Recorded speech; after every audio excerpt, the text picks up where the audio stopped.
Today we celebrate the launch of a new partnership between IMAX and the United Nations Environment Programme. 2015 was a seminal year for our planet. Not one, but two major international agreements were signed that will be the foundation of a future that puts sustainability at the heart of development and the environment at the heart of our economies. In December, there was a universal acceptance of the Paris Agreement to address climate change. We know the potential impacts of climate change, and we know that some are already occurring. The show of unity and resolve by nations of the world in Paris to address these problems came not a moment too soon. But before this, in September, the world laid out a plan for the next 15 years of development. This agreement was just as historic. The 17 Sustainable Development Goals, or the SDGs, lay the groundwork for economic development that is intertwined with social equity and environmental sustainability. For a long time, the world viewed these as three separate goals, but looking at the big picture, we know they are fundamentally connected. As the United Nations Environmental Authority, UNEP exists to tell the story of what is happening to our natural world and its peoples. From climate change to the illegal wildlife trade to marine litter, UNEP works to raise awareness of the issues affecting our environment. This is a story we all need to hear. We advocate for positive change through policy change and people change, better ecosystem management, more sustainable consumption and production, resource efficiency. After all, our environment is the bedrock of our existence. How we exploit, change and damage it affects our economies, our societies and our social fabric. UNEP also tells the story of environmental success. Often these stories are rarer than those of the challenges we face, but they need to be told too. The Paris Agreement and the Sustainable Development Goals are a prime example of what we can accomplish together, and this success is just as relevant to the public conversation. This is why I'm pleased UNEP is partnering with IMAX. As an iconic storytelling platform and distribution network, IMAX brings entertainment and information to captive audiences across the world. Such an impact is immensely valuable. IMAX has also made a commitment to corporate social responsibility in the form of its Big Picture initiative, which is also being launched today. This work is just as important. Coupling the two efforts to bring attention to the social, economic and environmental issues affecting our planet aligns perfectly with UNEP's goals of engaging the public to better our world. Part of our partnership will involve supporting youth engagement through the In Focus short film competition, which will encourage young filmmakers to tell the stories of the Sustainable Development Goals. Another aspect, In Feature, will involve a series of educational screenings about key environmental issues and the Sustainable Development Goals. And I look forward to collaboratively amplify the story of environmental challenge and success. If the story of the year 2015 was political commitment, I hope the story of 2016 and beyond will be positive action by all. This partnership between UNEP and IMAX will be a great asset in encouraging that to happen. Thank you very much.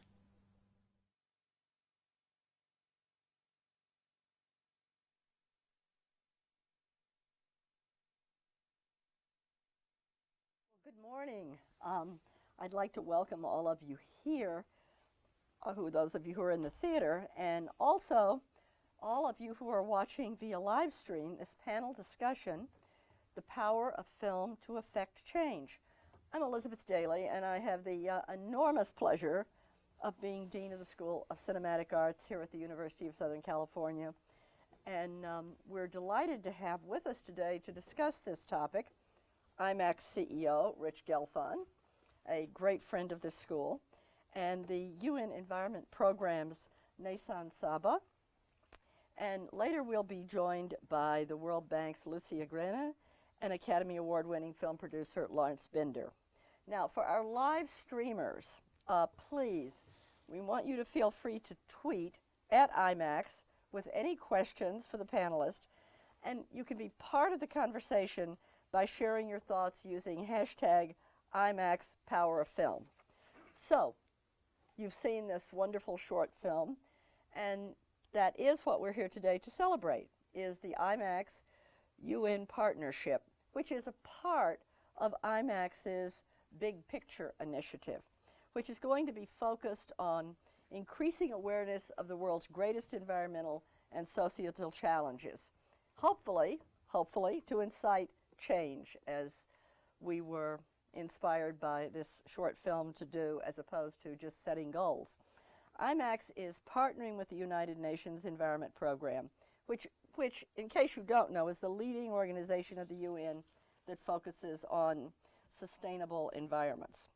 And the partnership with IMAX is really intended to try to amplify these sustainable development goals by using IMAX's amazing global network and platform to tell powerful stories to promote change.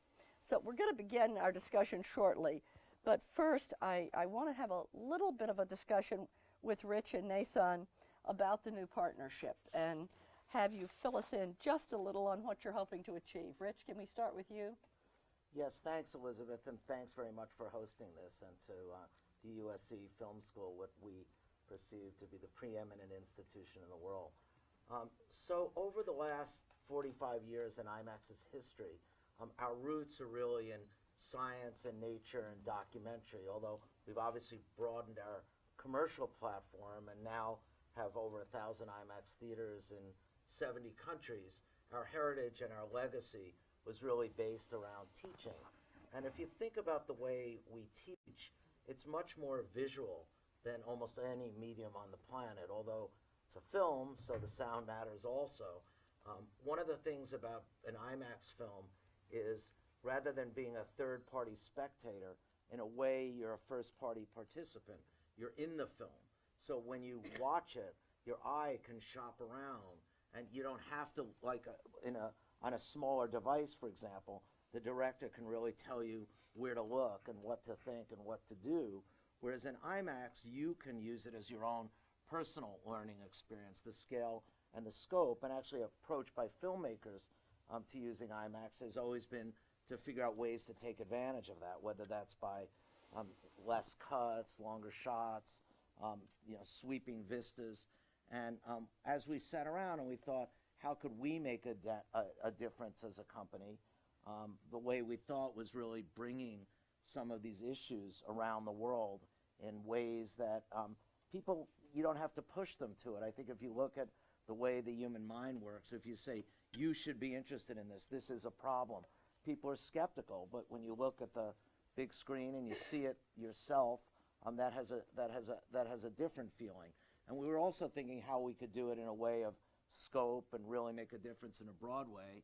And we were really happy to have found UNEP to partner with us and bring the resources, and we felt we could bring the imagery and some credibility, and they could also certainly deliver a broader audience and credibility and resources that they had to go behind it. So I was, you'll see in a few minutes a short presentation we prepared, but one of the things that I'm going to talk just for a second about the first piece and the last piece. So the first piece in it is a film we made 25 years ago called Blue Planet, which actually Al Gore has called his favorite movie of all time. It may not, Lawrence, it may have been replaced by An Inconvenient Truth. We'll have to ask him that. But when you see part of it, this was 25 years ago. We talked about climate change, and we showed it and we described it. And this was before there was really a concerted movement. But I think that movie, to some extent, really helped spur a lot of interest in the environment for the first time. Now we have a film that we're releasing April 16th, which we'll show a little of, called A Beautiful Planet. It's narrated by Jennifer Lawrence. And we've gone back and you see some of that footage again. And when you look at the clear water coming out of the Himalayas, and then you see it turning brown and you see it eroding the soil, no one hits you in the head with a message, but you can sit there and you can see that yourself. Or when you look at the earth at night and you see the whole thing is lit up like a complete Christmas tree. You look at the fires off the Texas coast and in Texas involving oil production.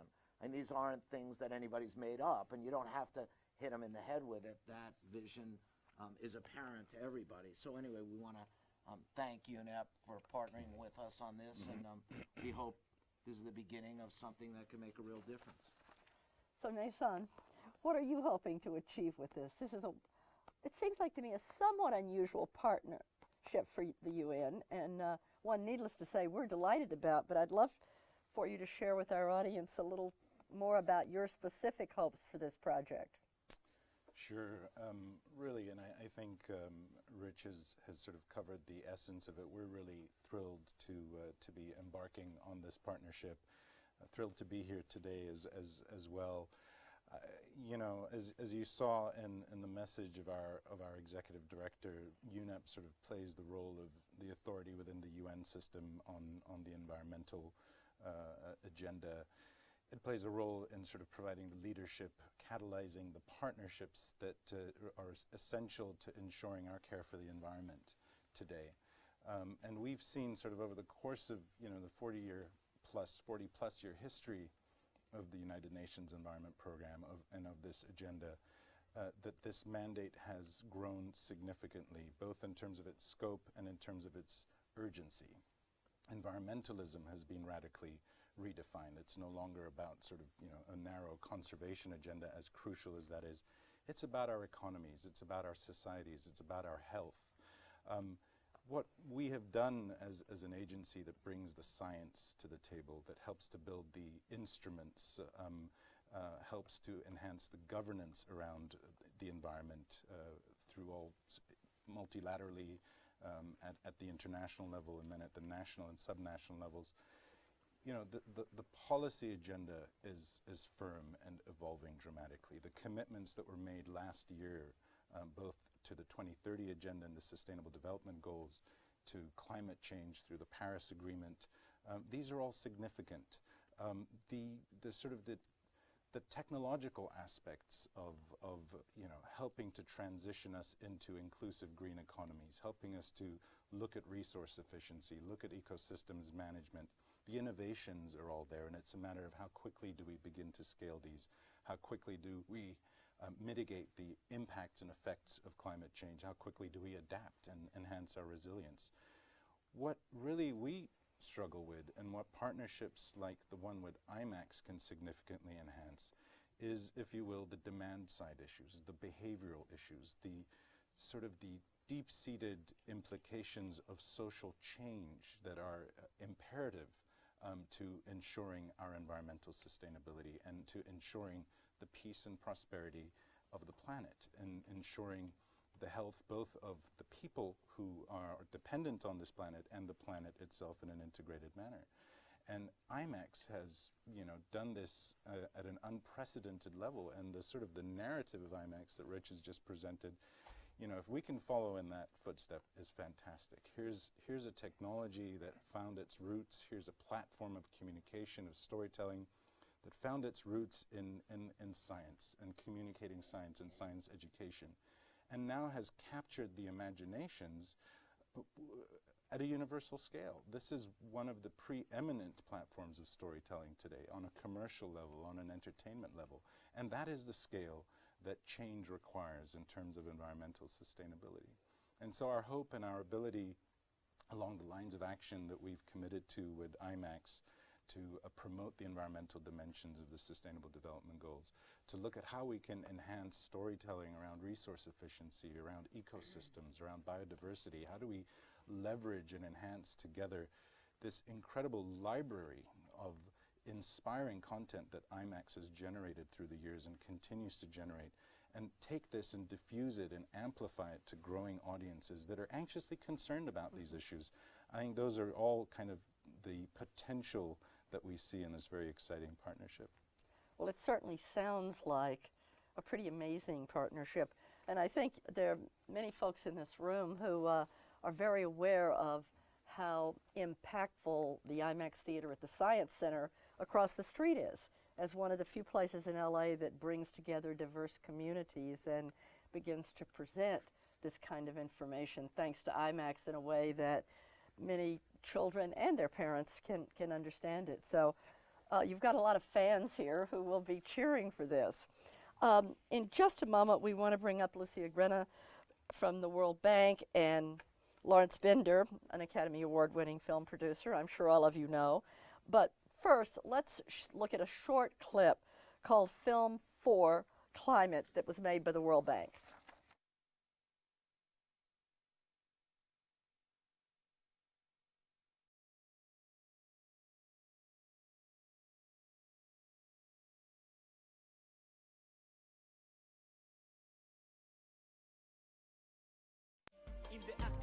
Hey, climate change, it's hot. It is so hot. It's time to raise the din. The planet can no longer wait. Connect for Climate is important because we have to take this struggle to a different level. What we need is a social movement.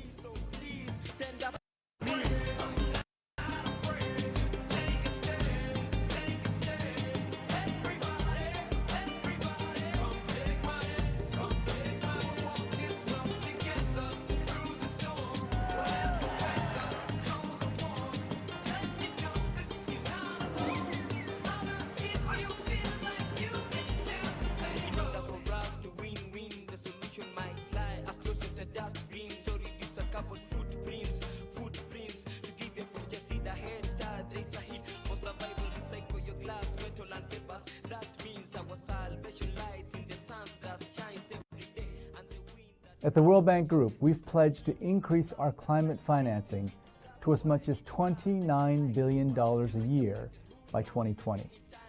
We're already acting on this pledge. Climate action is an urgent task. I ask all of you to act urgently as well. Our planet depends on all of us.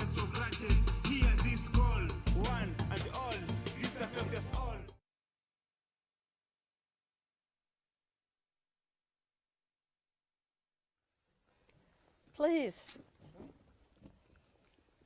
We're delighted to welcome Lucia and Lawrence to continue this discussion. Thank you guys so much for being with us today. I know you each have a passionate commitment to the issues that we're going to talk about.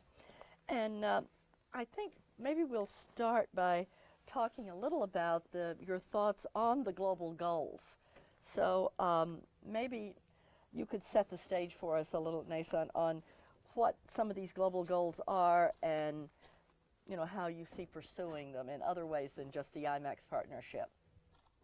Sure. Well, if you were testing my knowledge, I'd probably fail. There's 17 of the goals. I'm relieved that they're up on, yes, on, we had on them the put screen. Up here. that puts me off the hook. But in a nutshell, if I could sort of slaughter the history of the development agenda, World War II happened. Europe was destroyed.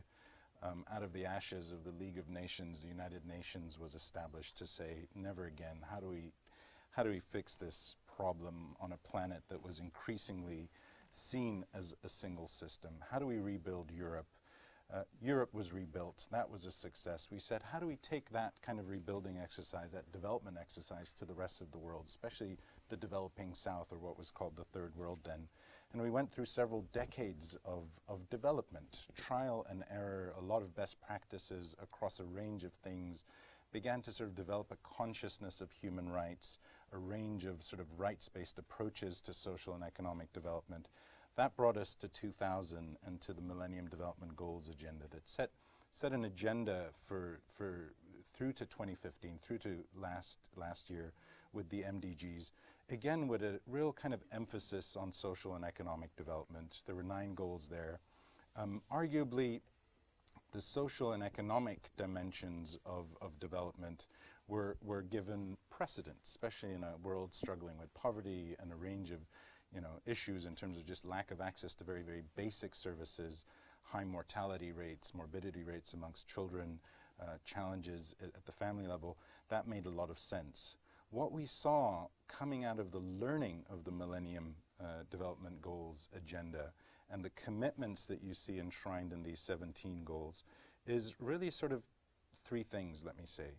One, that really, in a sense, historically for the first time, at the level of global policy, with implications for action, the environmental dimension of development is now truly integrated with the social and economic dimensions. We're saying we cannot sort of see economic growth happen at the cost of the environment. We can't do that. It's not viable. It's not sustainable. So that principle of integration is very exciting. And how do we sort of lend granularity to that and look at that across these 17 goals is very exciting.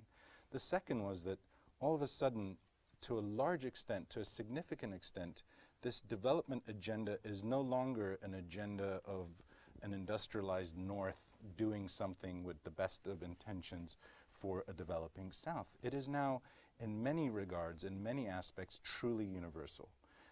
This is the resonance of the climate change message today. We're all in this together. And so looking at the implications of that at a global level is also exciting. The third thing, I think, and really this speaks to the sort of the subject of this discussion here today as well, is that this is no longer about, well, what can government do, what can institutions do to sort of help achieve these goals. These global goals are all of our goals. The implications of achieving them are deeply personal on a certain level. I mean, every single one of us has to sort of breathe these in deeply and look at the transformations, the changes that are required at sort of an individual level as well.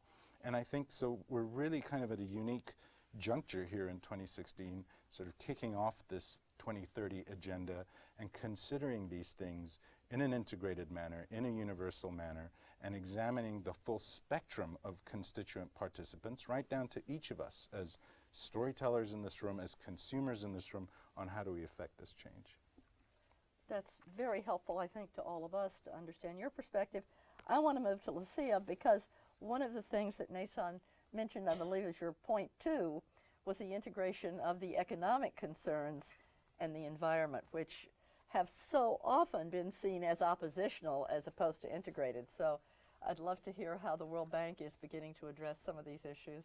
I think that one little footage on scene was from 5 years ago, I guess.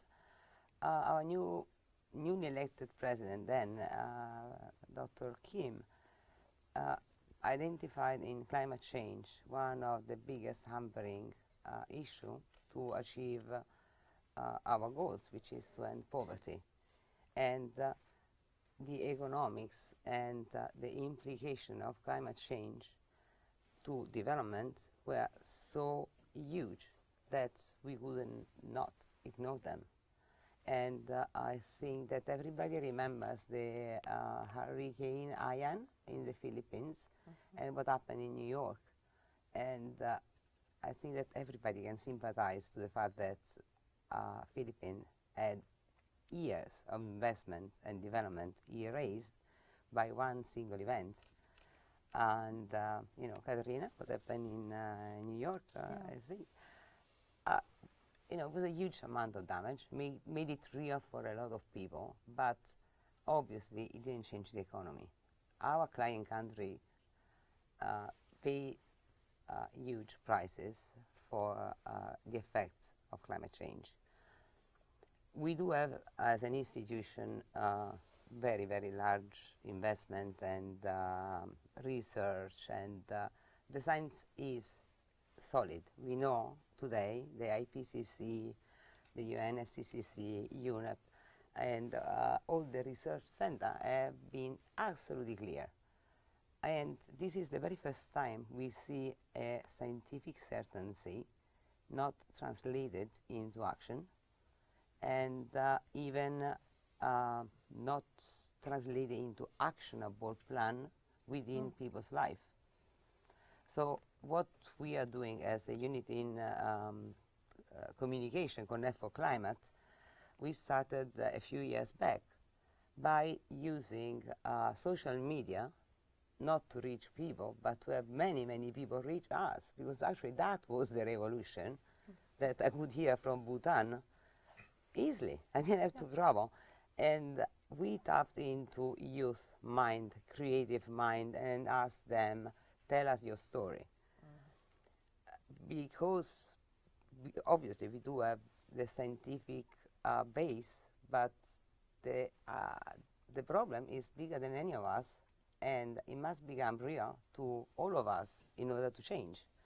And this is why we are here, because the creative industry can really make a huge impact and change and reduce into simple item, complex issue, in an environment where there are still denial. I mean, like, it is the only issue that has a 98% certainty. I mean, in science we know about a false positive and we take as a fact of life. in climate change, it is not happening. It's not happening at individual level.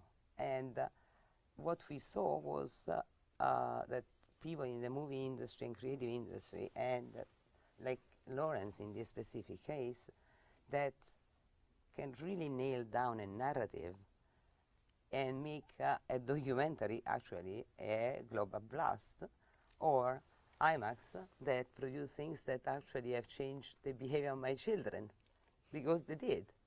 For the And better, I hope. I hope. But the reality is that to teach science to people that probably don't know the implication or how the little action does have an effect to the global outcome, to work with the creative industry and more, it's absolutely important. And what we are trying to do is an all of the above kind of solution. There is not one, there are many, and we need to tap into storytelling. It does change people's behavior, and we know it empirically because we always knew, but actually there is a very big article on Harvard Business Review, and Professor Zach actually studied the oxytocin and how the brain reacts to storytelling and change behavior. So we actually have a science proof that what we do does work, and we should do more. So it's a big honor to work with amazing creative mind, because we are bureaucrats at the end. We need those, and visionary. By the way, amazing. Yes, I mean everybody has seen his movie like Pulp Fiction, and I wish I had a movie on climate change of that impact actually, and Well, we do. Inconvenient Truth. well, a new one, All right, and all right. an alliance. Fair enough. Fair enough. Well, we have one of those too. It comes A out in a huge couple alliance, weeks. So. And the beauty of what IMAX is producing is amazing and undisputable. They are shooting out of space. They're not making any trick. Like, this is it. It's beautiful. So, and our colleague from UNEP, you saw, we have been doing so much together, a sister organization. So this is an absolutely great, great moment for us to gather ideas, amplify them, and try to do what we can within our realm for this planet. Well, it's wonderful to have you here. I think you have a room full of people here who would agree with you that stories are the most important thing and the one way to connect with people on an emotional level. I think this is a place that we all firmly believe that humans are storytelling animals, and if you give them a story, they will probably begin to understand things in a way they never would have otherwise. So that takes us, I think, very nicely to Lawrence, who many people know you, of course, for An Inconvenient Truth, which I would argue has had more impact on people's awareness of the environment than anything else I can think of. So we're very honored to have you here today. But what I'm very interested in, you've produced a lot of other very important films that certainly all of this room has seen, whether it's Pulp Fiction or Inglourious Bastards or Reservoir Dogs. And so An Inconvenient Truth was a bit of a change of direction for you. And, I'd love to hear how you feel about using documentary and using narrative to begin to address these issues. I think what we're often faced with is people saying, oh, you should teach. Well, certainly you and I both know that film used didactically doesn't work very well, but you've been enormously successful, so anything you could share would be terrific. Thank you. First, I have to correct the record. As Al Gore likes to say, Davis Guggenheim won the Academy Award for An Inconvenient Truth, so we have visiting rights. We're up on stage when he won it, but the movie won. And actually, Melissa Etheridge won for Best Song, which was really great. So I guess, first of all, as filmmakers, people who love film don't necessarily want to make a film to do something that changes the world. There's no, that's not necessarily simpatico. Some people just like to make great movies that got nothing to do with changing the world, and there's nothing wrong with it. Matter of fact, it's great. Some of the, most of the greatest movies throughout time have nothing to do with social impact. But something I'm interested in And I'm assuming most of the people here are here because they're interested in becoming great filmmakers and having some sense of what they can do to make a difference. So this is a great collaboration of the two. I guess I'll tell one quick story. After I made Good Will Hunting, and we were actually in Camp David screening Good Will Hunting for, at that point it was, Bill Clinton was Mr. President at that time. It wasn't Bill and Hillary. It was Mrs. Clinton and Madeleine Albright, and there's a whole slew of people there. And I had felt there was something missing, even though I was sort of just becoming a filmmaker and things were going well. And when I met all those incredible people, I realized that for me, making a difference was a thing that I needed to incorporate into my life that I was not doing yet. And I grew up, my parents were activists, so I guess it was in my blood and I didn't realize it. And without going through a whole history, I did a lot of different things, which ultimately did lead up to seeing Al Gore do his slideshow and thinking, God, that's got to be a movie. I had this crazy idea.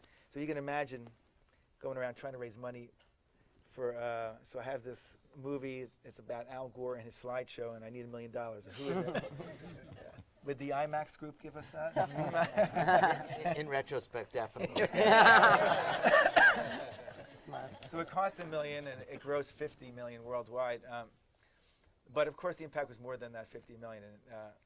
And it was, I got to see firsthand how a movie can educate, inspire, create a movement. But one interesting note is, and these are great topics to think about in terms of movies. The thing that's interesting about documentaries is there's thousands made every year, thousands, and all with the best intentions, and many of them are really good, but most of them are not seen by a lot of people. Only a handful get onto the screen, and only a smaller handful, if there's such thing, grosses more than $1 million. And so why is that? And there's probably a lot of reasons, but one of the biggest things that one has to think about, if I could just say, is in doing a documentary, is trying to understand what about that documentary would make somebody interested other than yourself in that particular topic. So there are all these great topics up here, and one is more important than the other.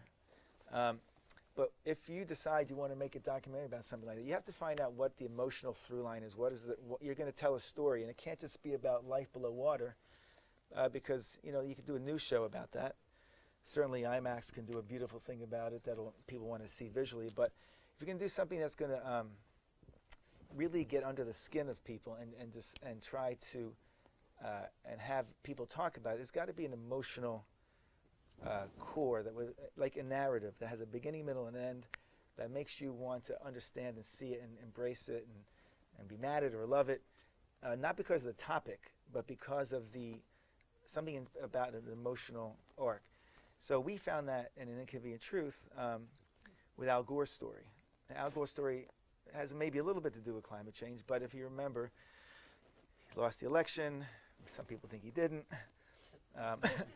But his sister died of cancer, something that his dad had, tobacco plants, and so forth. And there's an entire through line of Al Gore's emotional life that became part of the storytelling. And so you have that, and you have the slideshow. And how did you kind of discuss or integrate those two things? And that was the beauty of creating that movie.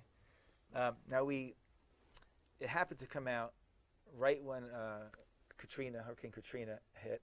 So there was, all of a sudden we looked like Africa. People are fleeing, Louisiana. It was a horrific thing. So people saw firsthand in our country what could happen. Al had been a couple of years, and so he was in a specific place in his life. We had all these we had lightning in a bottle. And I just wanted, because someone brought up Hurricane Sandy in New York. We made a note. One of the slides in the movie talks about sea level change and how water's going to come in the southern part of Manhattan, and there you had Hurricane Sandy, flooding Manhattan. So It's a little bit of a lot of different things I'm talking about, I guess, in terms of how to make a documentary that's effective. For me personally, it became an important part of my life. And here we are 10 years, literally 10 years later, in a couple of months from the release of And It Can Be in Truth. And we have, although we had a huge effect, there's a long way to go. Well, I think what you say about having emotional impact is often something that I think many of us feel the scientists resist. It's like, oh, it's emotional, so, you know, it can't be scientific. But I think the point you're making is so important that if it's not connecting on an emotional level, very little is learned.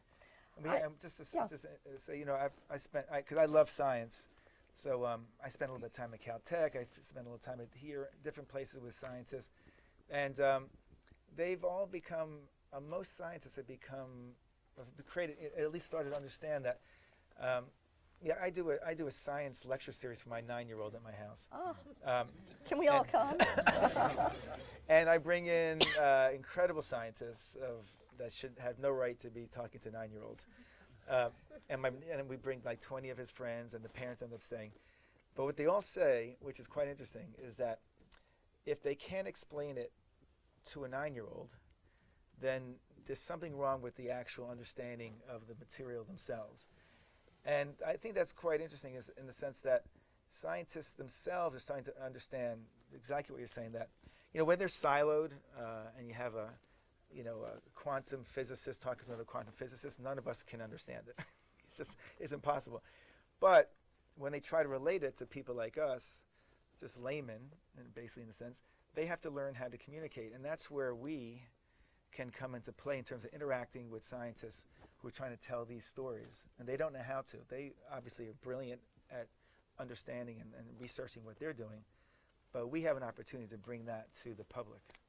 Well, we're certainly hopeful that we're going to see more of that, because I think everybody's aware that there's been a real disconnect. And often scientists who have attempted to make things understandable to the public have more or less been punished for it within the scientific community.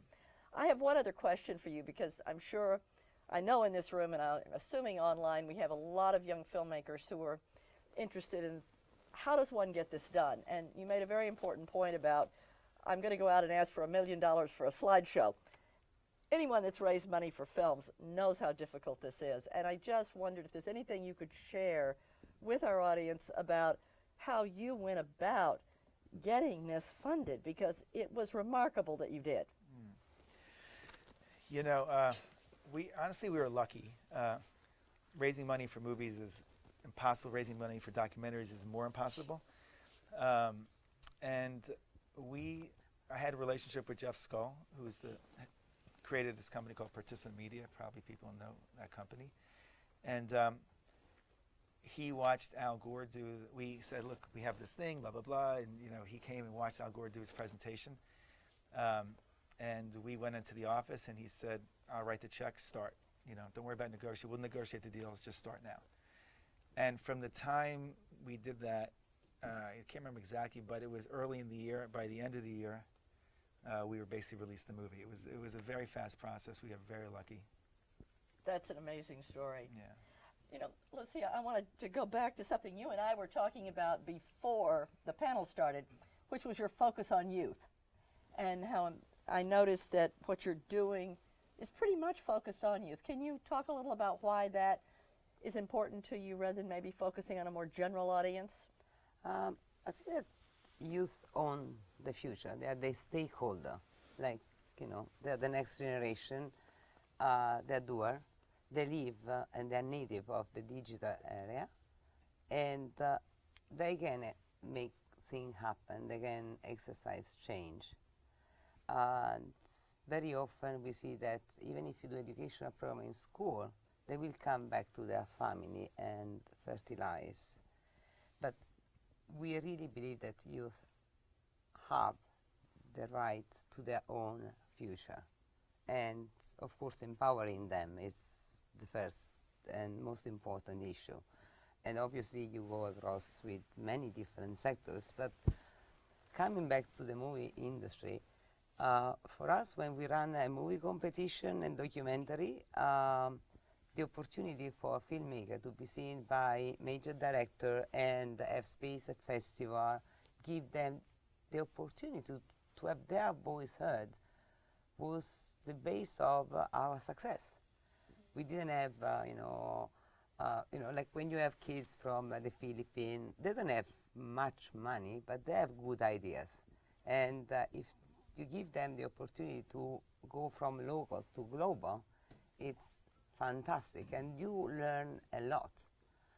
And we've been very lucky. We have, really great participation, different level of knowledge, but we found that fresh youth mind won't change, and because of today's technology, they can actually communicate to us and tell their story, which is great. And they can do, they can make the change. And if I had to say anything to any filmmaker or documentarist, I don't know about the money cycle, even though I work for the World Bank and I should.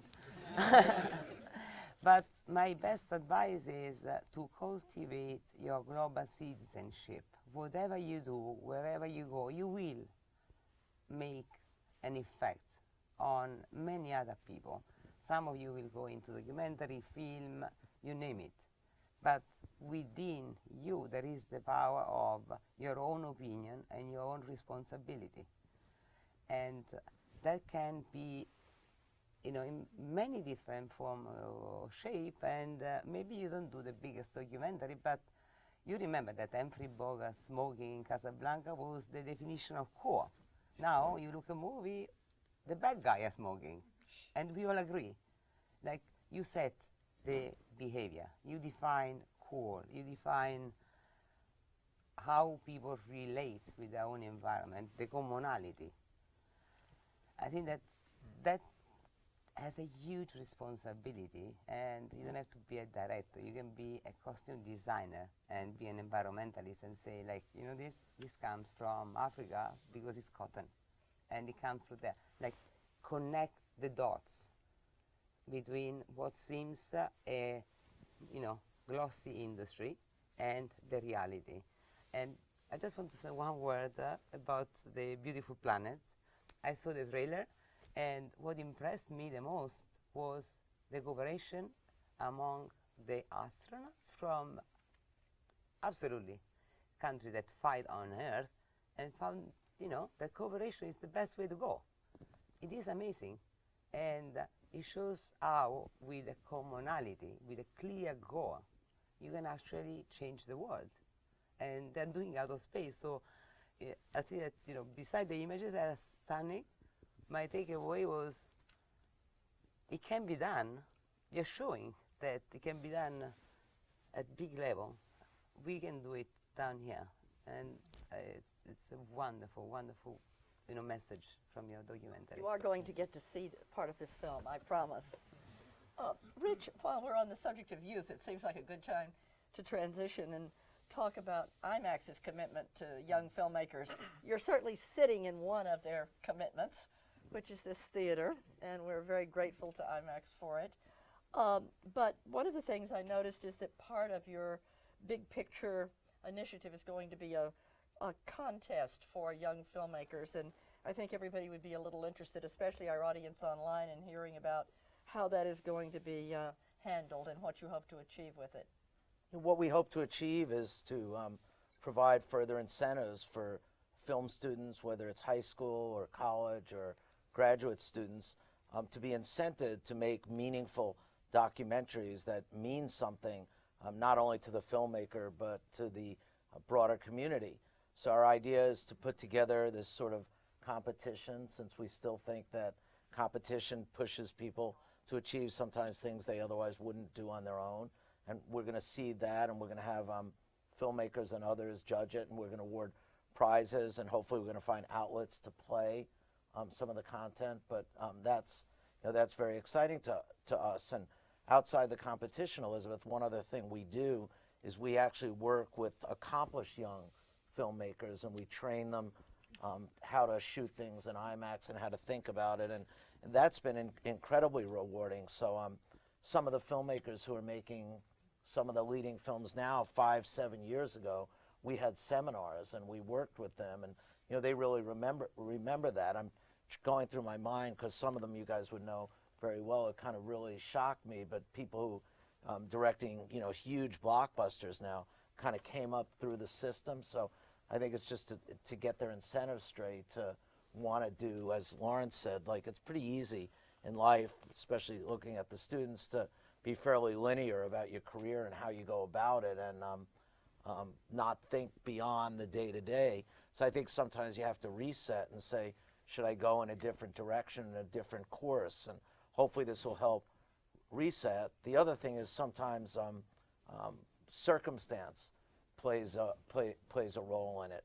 So just to digress for a second, it's off point with your question, but I actually was incredibly athletic in my own life and wanted to be really healthy.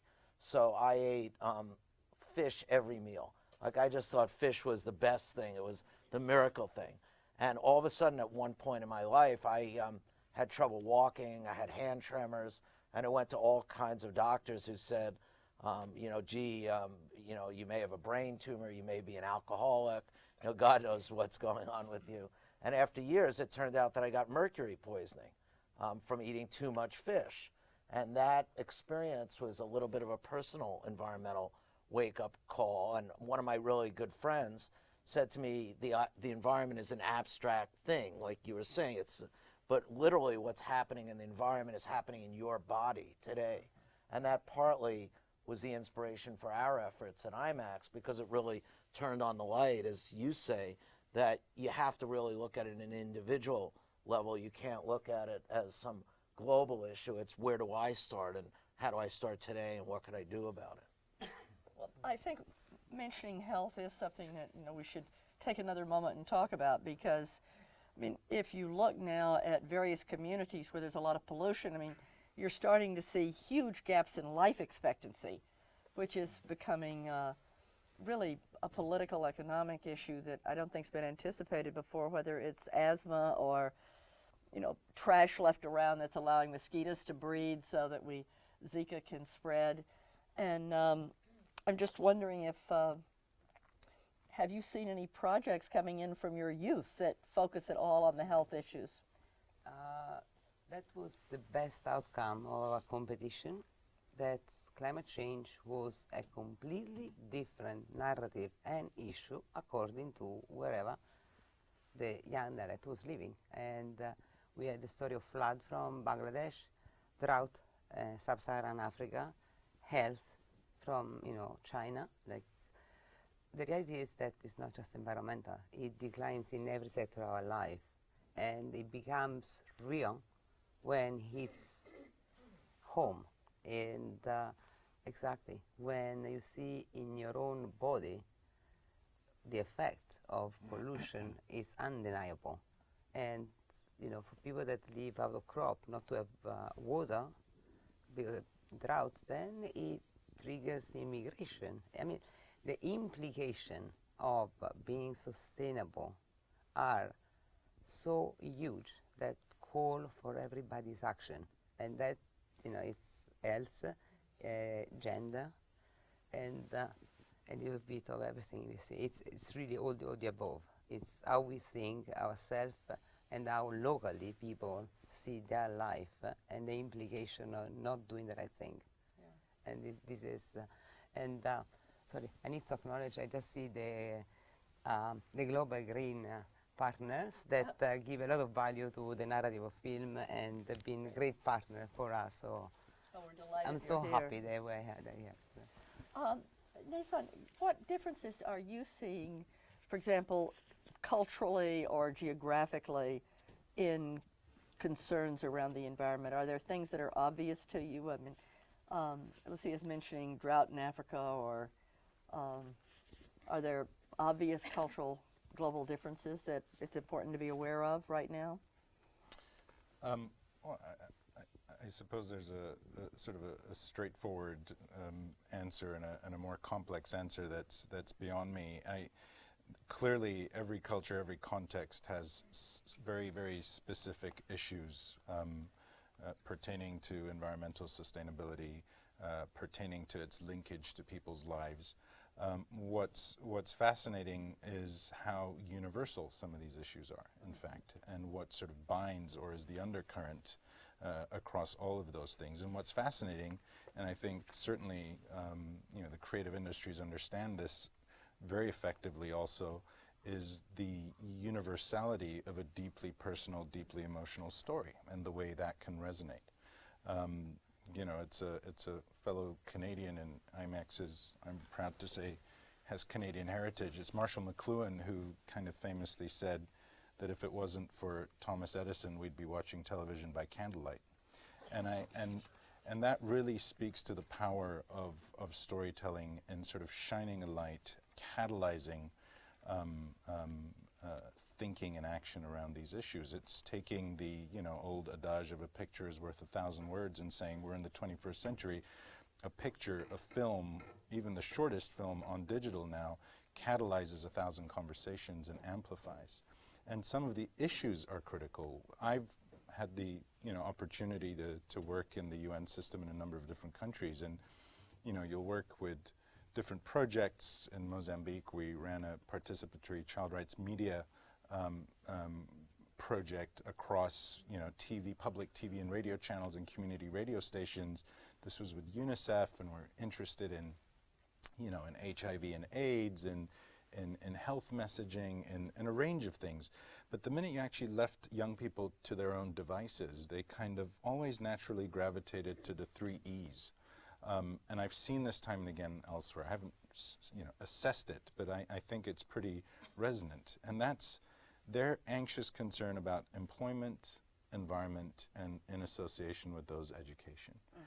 This is really kind of a universal aspect of what has young people's attentions.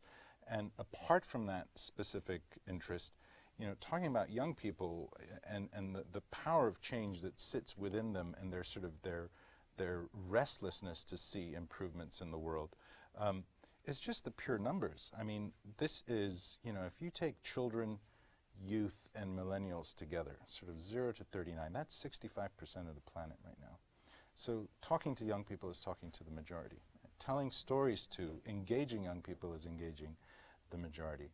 On the health thing, if you allow me, it's very interesting, and if you're interested in that connection between health and the environment, the World Health Organization just released a report yesterday on health and environment, where it is able to attribute 12.6 million deaths a year to environmental causes. Environmental risks contribute directly to 1 out of 4 deaths per annum.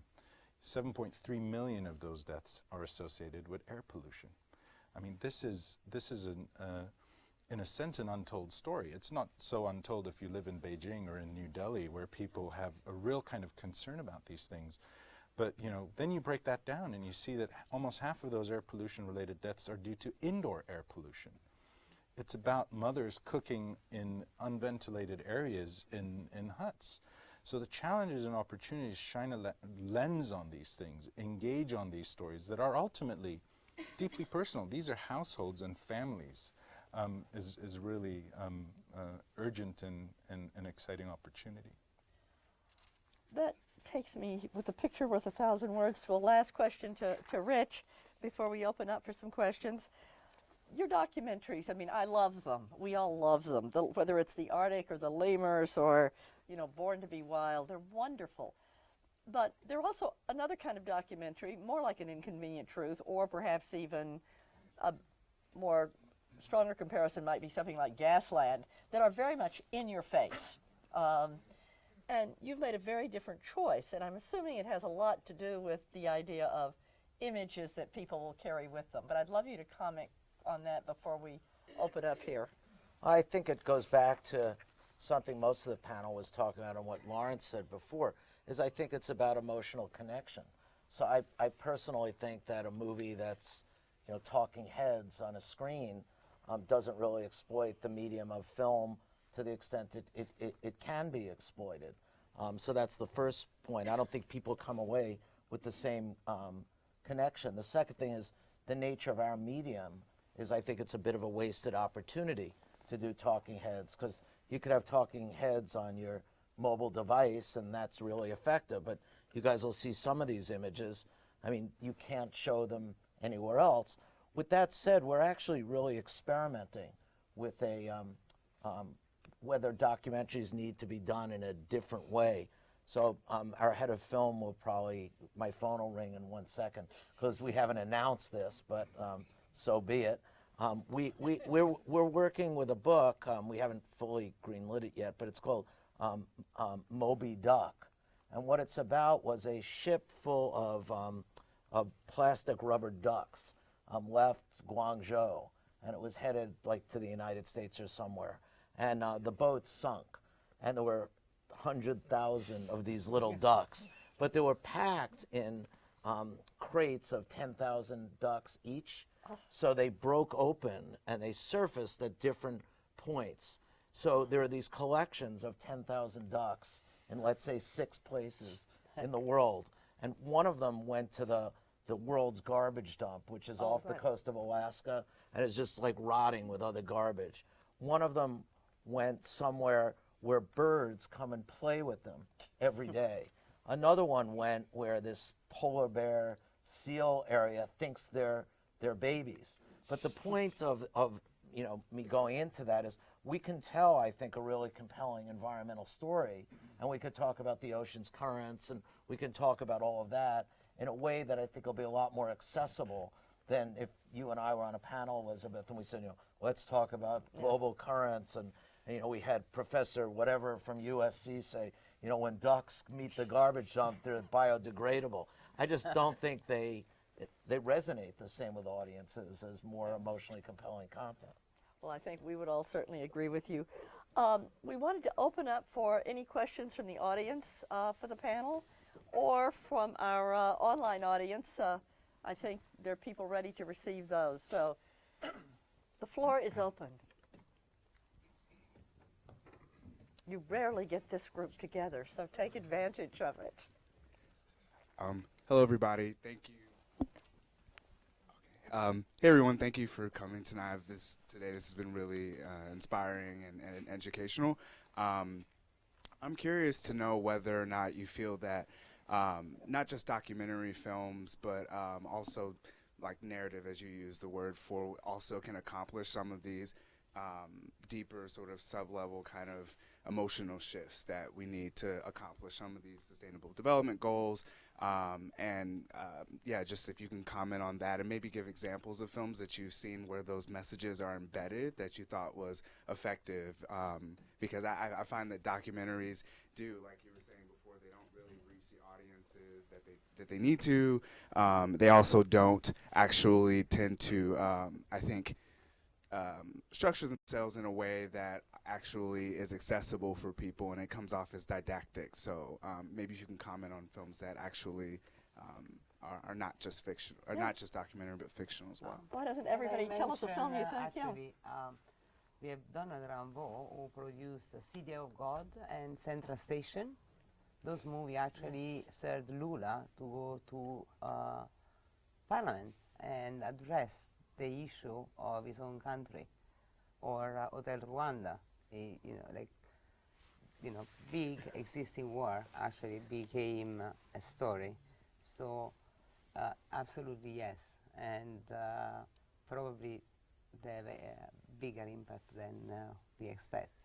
What was the movie The Day After Tomorrow? Yeah. That was a big blockbuster, created a lot of conversation around climate change. I don't know if you remember that movie. It was like 10 years ago or so. About 10 years ago, It was a huge movie, and it was all about that, and it was successful, and definitely got people talking about it. People on the news, pundits were talking about it. I mean, it's a 100%. I'm always thinking about how can I haven't come up with some good stories around it, but it's definitely. But he will. That's what he does. So. Well, it was like Bruce Willis stopping a meteor from hitting the Earth. But I mean, it's what's the Iceland or Greenland melts, and the oceans rise 20 feet, and and continents are covered, in disaster, tsunamis and so on. I mean, they're real thrillers that can be thought about, for sure.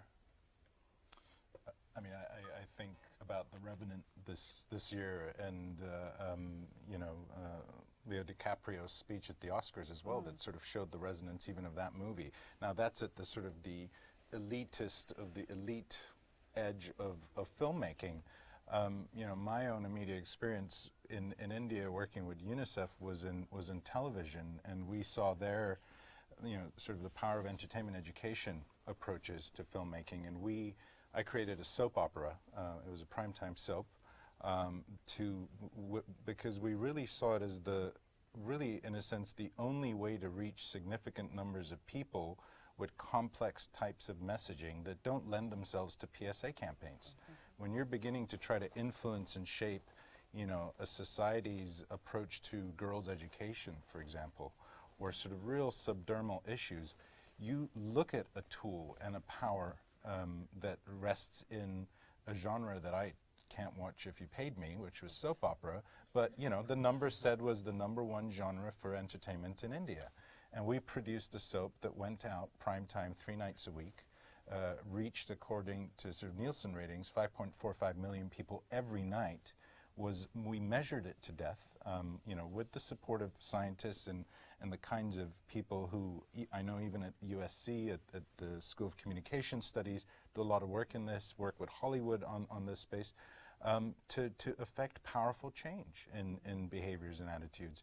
And we did it in a viable manner. I mean, that's a crucial thing. You can't, the minute it sort of looks and feels and smells like the UN or someone said didactic, it doesn't work. But this was pure, unadulterated soap with a deliberate messaging strategy, and it attracted the resources, and it stayed on for 502 episodes. So I think the possibilities for entertainment education strategies, the possibilities for, you know, sort of pro-social effects within the business of storytelling, whatever your medium, are huge, I mean, and significant. And then to take these and exploit them in other collaterals of communication, to engage further discourse, engagement, conversation, is also extremely powerful. I can't tell you how delighted I am, and I know a number of the faculty who are here are, to hear you say soap opera, because many of us have spent a great deal of time trying to convince a lot of organizations about the power of soap opera, and the research is there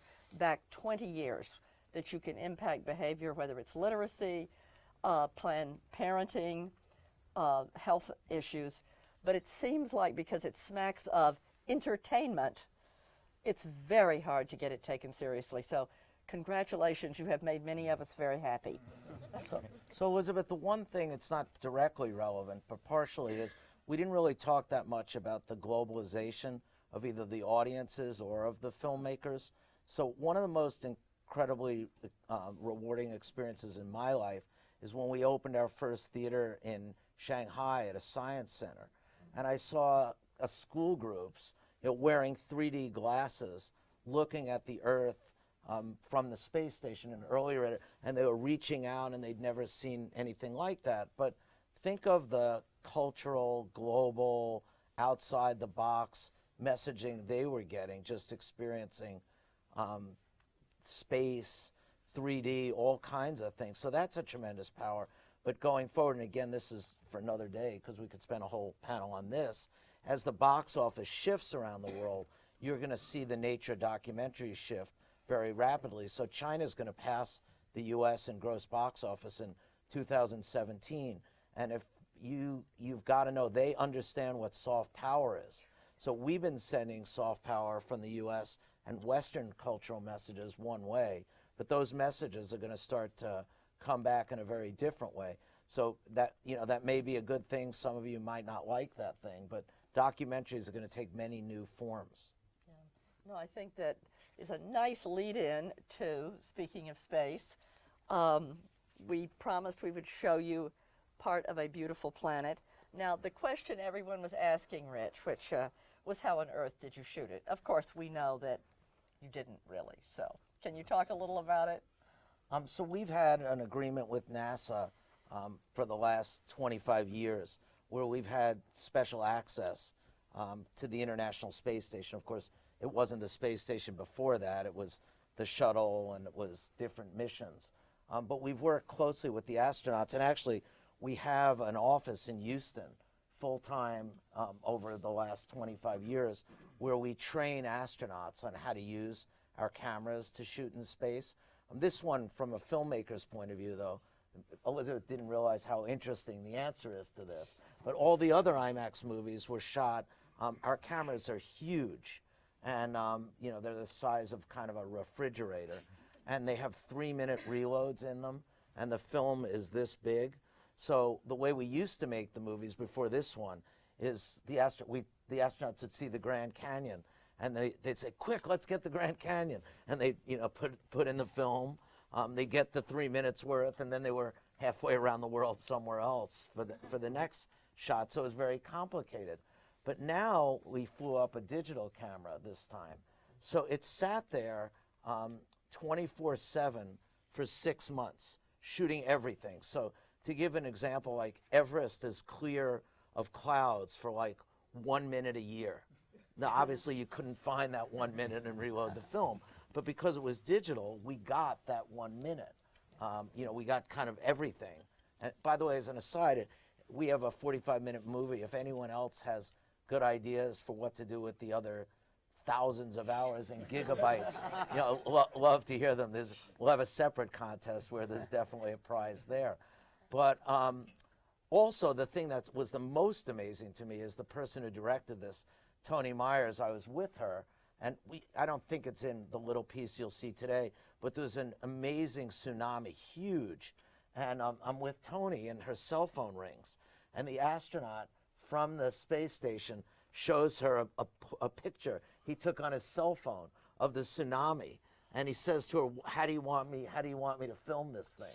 So then she texts him, and he moves the camera somewhere else. So she can actually direct it with her camera team in advance. So it's a process that was sort of primitive by modern day standards, which is she's almost on the set, Elizabeth, now. That's why we all love digital, right? So let's see, as a conclusion, this wonderful film. I don't know how much. We're not seeing the film. We're seeing a piece of No, it, aren't we? We're seeing we spliced together four of our environmentally oriented. What? It's not going to the live stream, but what we're showing here are 4 pieces of content that we put together that are environmentally themed. And the last piece is A Beautiful Planet. All right. And the reason is the film isn't done yet, Elizabeth. All right, so I didn't completely misrepresent it. You are getting part of A Beautiful Planet, which I had the pleasure of seeing the trailer of, and it's wonderful. So apparently this is not going out on our live stream, so we have to apologize to our online audience, but thank them very much for being with us, and hope that we can all continue the conversation together. So let's see the clip here in the theater. Should we go sit and watch it?